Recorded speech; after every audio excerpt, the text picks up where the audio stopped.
Welcome to the J. David Group video blog. I figured I'd do a video blog this time.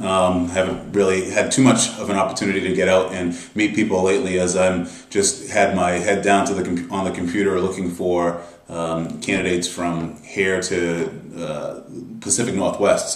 But I figured today I'd talk about my 7 habits for highly effective candidates. So I'll just jump right into it. So the first habit of real highly successful candidates that I've seen, that I work with, is that they're always open to other opportunities, which means oftentimes that when they're interviewing with a company, they are still working. So they seek new opportunities while they're currently employed.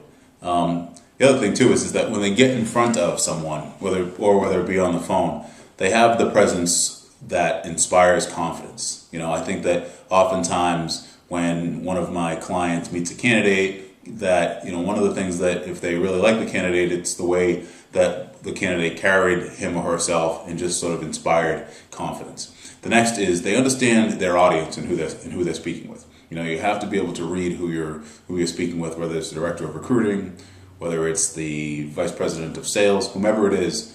These candidates always seem to get a good sense, or have a good sense of who they're speaking with, and to read their audience really well, which of course is what really good salespeople tend to do.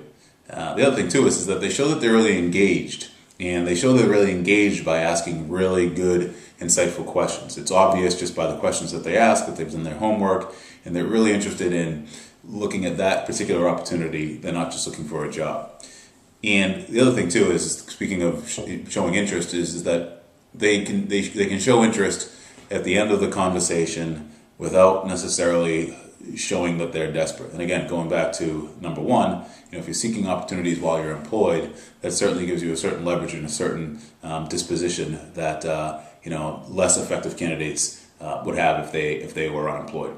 The other thing, going beyond that, is that they follow up with emails thanking them for their time, but the emails aren't just generic thank you emails. They're actually emails that help advance the conversation forward, and oftentimes sort of include something in the email that they spoke to the hiring manager or the recruiting person about.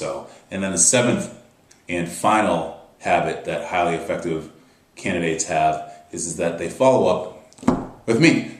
They follow up with the recruiter or headhunter, and let them know just how the meeting went.